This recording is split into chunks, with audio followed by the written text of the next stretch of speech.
Perkenalkan, nama saya Desti Fitriani. Kelompok kami membahas materi yaitu penggunaan model pembelajaran kooperatif dalam pendidikan IPS. Nah, dalam kesempatan ini saya sendiri membahas bagian D dan E. Yang bagian D yaitu unsur-unsur pembelajaran kooperatif. Dalam pembelajaran kooperatif ada dasar-dasar konseptual yang harus diperhatikan oleh guru ketika mengajar menggunakan pembelajaran secara kooperatif atau kerja kelompok agar proses pembelajarannya berhasil. Nah, yang pertama itu siswa dalam kelompoknya harus beranggapan bahwa mereka sehidup sepenanggungan. Dalam hal ini diartikan bahwa setiap siswa itu harus menganggap dirinya sehidup sepenanggungan, harus bisa bekerja sama dalam menyelesaikan tugas yang sudah diberikan oleh gurunya. Yang kedua, siswa bertanggung jawab atas segala sesuatu dalam kelompoknya. Nah, ketika guru memberikan tugas kepada setiap kelompok, pastinya ada tanggung jawab yang harus ditanggung oleh kelompok. Tapi dalam hal ini setiap siswa harus bisa bertanggung jawab. Artinya setiap individu harus bisa mempertanggungjawabkan tugas yang diberikan oleh gurunya. Yang ketiga yaitu siswa harus melihat bahwa semua anggota kelompoknya mempunyai tujuan yang sama. Nah, tentunya ketika menyelesaikan tugas dalam kelompok, kita pastinya memiliki tujuan yang sama. Nah, setiap siswa atau setiap individu harus menyadari itu. Yang keempat, siswa harus membagi tugas dan tanggung jawab yang sama pada semua anggota kelompok. Hal ini agar semua siswa harus ikut berpartisipasi dalam menyelesaikan tugas yang diberikan oleh gurunya. Yang kelima, siswa akan dikenakan evaluasi atau akan diberikan hadiah atau penghargaan untuk semua anggota kelompok. Nah, setelah menyelesaikan tugas dalam satu kelompok, tugas yang diberikan oleh guru tersebut, maka guru juga harus mengadakan evaluasi. Evaluasi ini bertujuan agar guru dapat memberikan arahan, memberikan penilaian terhadap kerja dari setiap kelompok. Nah, dalam evaluasi ini biasanya guru memberitahukan mana kelompok yang sudah menyelesaikan tugas kelompoknya dengan baik dan mana yang belum menyelesaikannya dengan baik. Nah, dalam hal evaluasi ini, guru juga bisa memberikan hadiah atau penghargaan kepada kelompok-kelompok yang telah menyelesaikan tugasnya dengan baik, agar kelompok yang tidak menyelesaikan tugasnya dengan baik dapat termotivasi bahwa jika dia melakukan tugas dengan baik, maka akan diberikan penghargaan atau hadiah.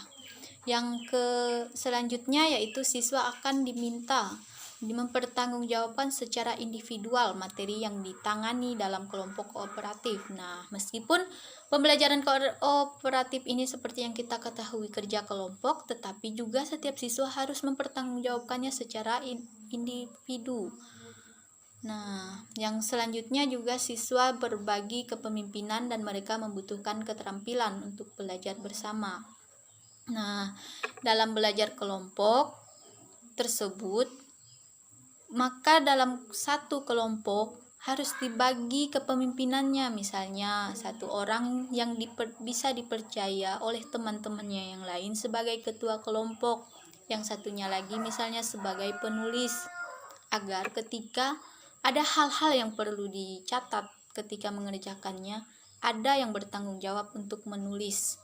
Nah, yang lainnya juga harus berperan aktif sesuai dengan tugas yang telah diberikan dalam kelompok tersebut. Anitali menyajikan ada 5 unsur. Yang pertama itu saling ketergantungan yang positif. Dalam hal ini maksudnya adalah setiap siswa itu dalam satu kelompok harus saling ketergantungan, harus saling bekerja sama dalam mencapai tujuan. Nah, karena dalam kelompok tersebut, keberhasilan satu orang siswa akan menentukan keberhasilan satu kelompok tersebut. Nah, begitu juga sebaliknya. Jika satu orang siswa belum berhasil dalam memahami atau belum berhasil dalam kelompok tersebut, maka kelompok tersebut juga dikatakan belum berhasil. Nah, dalam hal ini diharuskan setiap siswa itu harus saling bekerja sama. Misalnya, siswa yang sudah pandai harus bisa membimbing, harus bisa mengajari temannya yang belum paham agar terciptalah suasana atau kerjasama dalam belajar yang harmonis. Nah, yang kedua, tanggung jawab perseorangan.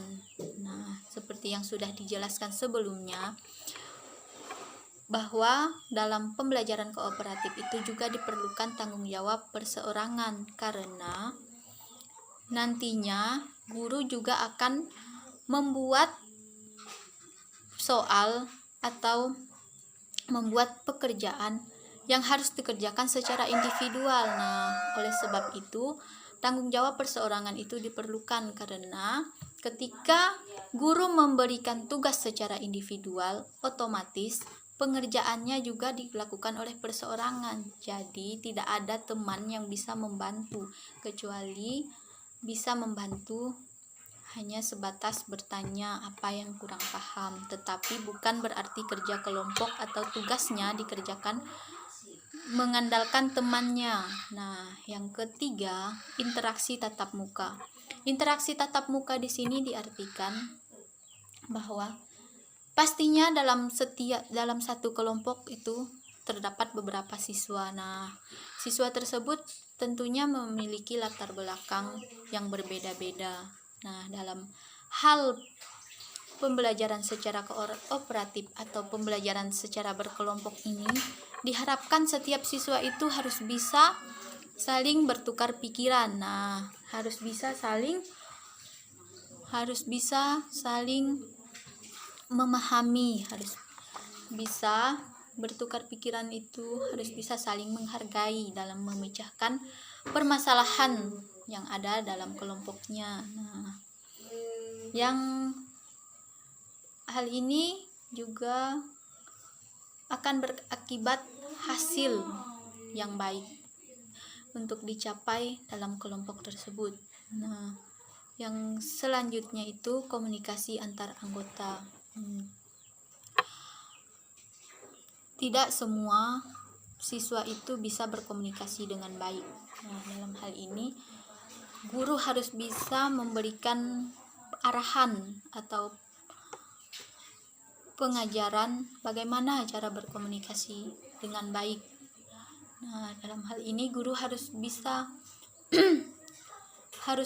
mengajarkan kepada siswa tersebut bagaimana cara menyampaikan pendapat kepada kelompoknya ketika mengerjakan pekerjaannya. Nah, dan juga bagaimana cara bertanya ketika di kelas misalnya. Nah, dan bagaimana cara menjawab yang baik dan benar sesuai dengan nilai-nilai demokratis. Nah, yang selanjutnya lagi, evaluasi proses kelompok. Nah, setelah mengerjakan atau setelah pekerjaan kelompok diselesaikan, maka dilakukan evaluasi proses kelompok. Nah, dalam proses evaluasi ini, guru hendaknya menjadwalkan waktu khusus bagi kelompok untuk mengevaluasi proses kerja kelompok dan hasil kerjasama mereka agar selanjutnya bisa bekerja sama yang lebih efektif. Nah, dalam proses evaluasi ini, guru juga menyampaikan informasi. Yang pertama itu mengenai tujuan yang harus dicapai dalam kelompok tersebut. Yang kedua, bagaimana mereka melakukan kerjasama, saling membantu. Nah, yang selanjutnya juga, bagaimana mereka bersikap atau bertingkah laku dalam kelompok tersebut. STAL juga menyajikan unsur-unsur dalam pembelajaran kooperatif. Itu yang pertama, kejelasan rumusan tujuan pembelajaran. Nah, guru dalam merumuskan tujuan pembelajaran ini harus dengan jelas dan spesifik, dan juga dengan kalimat yang mudah dipahami oleh peserta didiknya.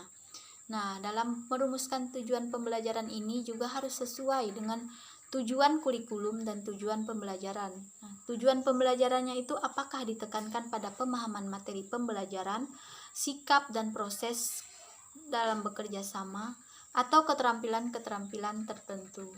Nah, yang kedua, penerimaan yang menyeluruh oleh siswa tentang tujuan belajar. Nah, guru hendaknya mampu mengondisikan kelas agar semua siswa itu mampu untuk menerima tujuan pembelajaran yang telah dirumuskan. Nah, yang ketiga itu ketergantungan yang bersifat positif. Nah, ketergantungan yang bersifat positif di sini dimaksudkan adalah dalam belajar itu guru harus mengorganisasikan materi dan tugas-tugas pelajaran sehingga siswa memahami dan mungkin untuk melakukan hal itu dalam kelompoknya. Dalam hal ini guru harus merancang struktur kelompok dan tugas-tugas kelompok yang memungkinkan setiap siswa untuk belajar dan mengevaluasi dirinya dan teman-temannya dalam kelompoknya, dalam penguasaan dan kemampuan memahami materi pelajaran. Nah, dan yang selanjutnya keterbukaan dalam interaksi pembelajaran. Nah, dalam keterbukaan dalam interaksi pembelajaran ini memungkinkan untuk tercapainya ketergantungan yang bersifat positif. Karena dalam keterbukaan ini dimaksudkan adalah dalam satu kelompok itu setiap siswa itu akan saling memberi dan menerima masukan, ide, saran, dan kritik dari teman-temannya yang secara positif dan terbuka. Jadi setiap setiap siswa dalam kelompok itu akan saling terbuka dan saling menerima masukan dan ide yang disampaikan oleh teman-temannya. Nah, yang kelima itu tanggung jawab individu. Nah, dalam tugas kelompok ini juga tentunya ada tanggung jawab individu, karena tanggung jawab individu ini juga sangat berpengaruh terhadap keberhasilan suatu. STAL juga menyajikan unsur-unsur dalam pembelajaran kooperatif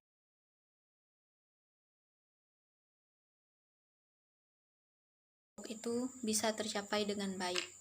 Yang keenam itu heterogenitas kelompok. Nah, dalam satu kelompok itu pasti terdapat beberapa siswa. Nah, dalam artian ini dikatakan bahwa dalam kelompok itu. Yang ketujuh adalah sikap dan perilaku sosial yang positif. Dalam kelompok atau dalam pembelajaran secara berkelompok, setiap siswa dituntut untuk mampu bersikap dan berperilaku sosial yang positif. Dalam hal ini, guru diharapkan mampu untuk membimbing atau memberitahukan bagaimana sikap dan perilaku sosial yang positif tersebut agar siswa mampu menerapkannya dalam proses belajarnya. Nah, yang selanjutnya yaitu debriefing atau refleksi dan internalisasi. Nah, proses ini juga bisa dikatakan sebagai proses evaluasi guru terhadap proses pembelajaran setiap kelompok. Nah, dalam proses ini guru hendaknya memberikan kesempatan kepada setiap siswa untuk memberikan ide yang positif terhadap proses pembelajarannya agar bisa memperbaiki kesalahan-kesalahan dalam proses pembelajarannya untuk hasil yang baik di kemudian hari. Yang kesembilan yaitu kepuasan dalam belajar. Nah, setiap siswa dalam kelompok harus memperoleh waktu yang cukup untuk belajar dalam mengembangkan pengetahuan, kemampuan, dan keterampilannya.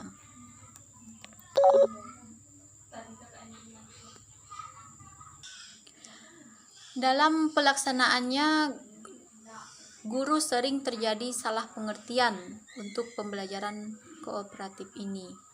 Guru sering mendefinisikan bahwa dalam pembelajaran kooperatif ini cukup menggunakan satu atau beberapa konsep dasar saja.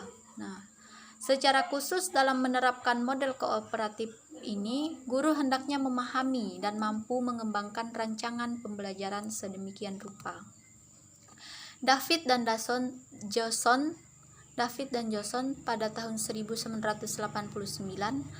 menyatakan bahwa pengorganisasian materi dan tugas serta bekerja dalam kelompok saja tidaklah cukup memadai bagi terjadinya suasana yang kondusif bagi kelompok belajar, dan hubungan-hubungan yang bersifat interpersonal di antara sesama anggota harus ditumbuhkan oleh guru, sehingga siswa dapat bekerja dan belajar secara produktif. Nah, model pembelajaran kooperatif ini sebenarnya sangat tepat untuk dijadikan alternatif model pembelajaran di sekolah-sekolah. Secara umum juga pembelajaran kooperatif ini dapat meningkatkan mutu pendidikan bagi bangsa kita, khususnya bangsa Indonesia. Nah, menurut hasil pengamatan Yager pada tahun 1986, guru belum memiliki pemahaman dan keterampilan yang cukup untuk menggunakan model pembelajaran kooperatif ini, khususnya yang berhubungan dengan pengkondisian kesiapan belajar. Kesulitan dan kelemahan guru juga diperparah dengan keharusan guru dalam menciptakan lingkungan yang optimal baik secara fisik maupun mental. Nah, menurut Porter dan Hemaki, dalam pembelajaran model kooperatif ini dibutuhkan kemauan dan kemampuan serta kreativitas guru dalam mengelola lingkungan kelas. Nah, model kooperatif pembelajaran ini juga dibutuhkan proses yang melibatkan niat dan skill dari setiap anggota kelompoknya. Nah, menurut Lee, ada 3 hal yang diperlukan dalam proses pembelajaran kooperatif ini. Yang pertama itu pembentukan kelompok. Dalam pembentukan kelompok ini, guru harus bisa membagi kelompoknya secara adil. Dalam artian, guru juga harus bisa memperhatikan akademis dari setiap peserta didiknya. Misalnya, dalam satu kelompok itu terdiri dari 4 orang. Nah, dari ke-4 orang tersebut, ada 1 orang yang berkemampuan tinggi. Artinya, dalam satu kelompok itu tidak dikelompokkan anak yang pintar dengan anak yang pintar dan anak yang kurang mampu dengan anak yang kurang mampu, tetapi dibagi secara adil. Artinya dalam satu kelompok tersebut ada anak yang berkemampuan tinggi dan ada juga anak yang di bawah rata-rata, agar dalam satu kelompok itu saling membantu dalam proses pembelajarannya. Nah, yang kedua itu pemberian motivasi kepada kelompok. Pemberian motivasi ini sangat penting diberikan oleh guru kepada siswanya atau kepada setiap kelompok belajarnya, agar siswa bisa bersemangat dalam proses belajar mengajar. Dan yang ketiga itu penataan ruang kelas. Penataan ruang kelas ini dimaksudkan agar siswa itu bisa melihat atau jelas memperhatikan guru yang ada di depan kelas. Penataan ruang kelas ini ada berbagai macam, yang diantaranya itu ada meja tapal kuda, meja panjang, meja individu, meja laboratorium, dan meja berbaris. Nah, yang selanjutnya itu di bagian E, yaitu landasan teori pembelajaran kooperatif. Yang pertama itu John Dewey. Dia menetapkan sebuah konsep pendidikan yang menyatakan bahwa kelas seharusnya dijadikan sebagai cermin masyarakat yang lebih besar dan berfungsi sebagai laboratorium untuk belajar tentang kehidupan nyata.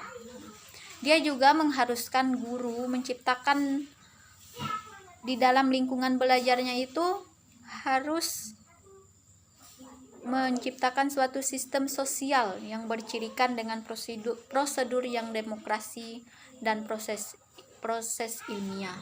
Nah, yang kedua itu Gordon Alford.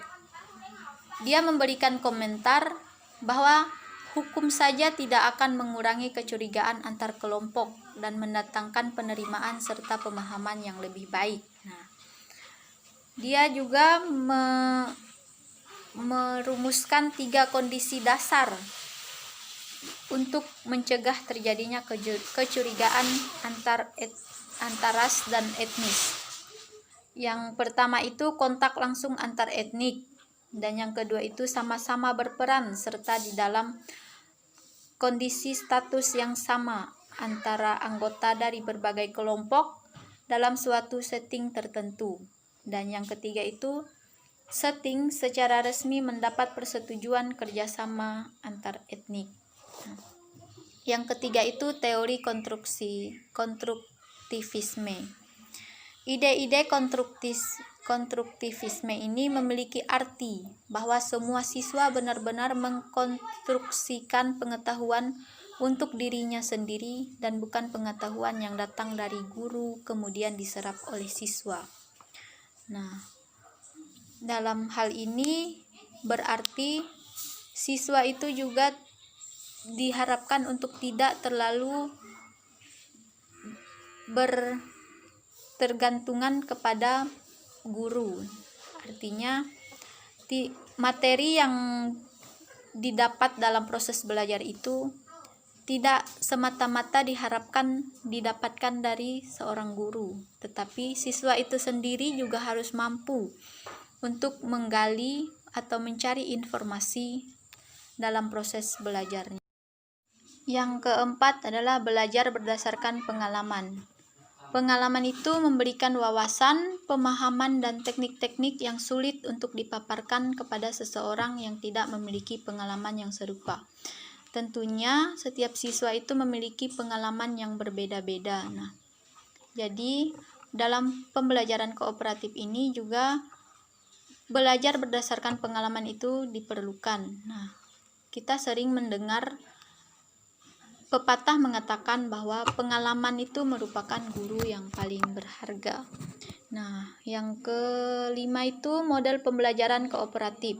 Model pembelajaran kooperatif dalam hal ini dipandang sebagai salah satu alternatif dalam memecahkan persoalan kualitas proses dan hasil pembelajaran, khususnya pembelajaran IPS. Nah, dalam pembelajaran kooperatif ini, kelas itu diharapkan sebagai miniatur untuk melaksanakan nilai-nilai sosial dalam kehidupan nyata.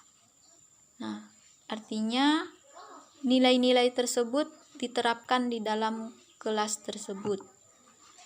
Yang keenam, penerapan model cooperative learning. Model cooperative learning ini menghasilkan beberapa nilai. Yang pertama itu meningkatkan rasa tanggung jawab individu. Nah, dalam pembelajaran kelompok tadi juga disinggung masalah rasa tanggung jawab individu.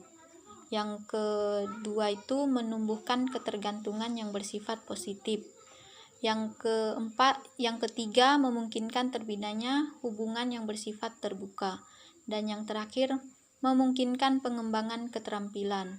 Nah, yang selanjutnya model pembelajaran kooperatif yang berfokus kepada siswa. Pembelajaran kooperatif ini dapat menggali motivasi untuk dapat mengembangkan kualitas sumber daya manusia yang dibutuhkan masyarakat seperti kreativitas, kritis dalam berpikir, kemampuan berkomunikasi dan bekerja dalam tim, dan keahlian dalam teknis serta wawancara global untuk dapat selalu beradaptasi terhadap perubahan dan perkembangan. Sekian dari presentasi saya, kurang dan lebihnya saya mohon maaf. Terima kasih.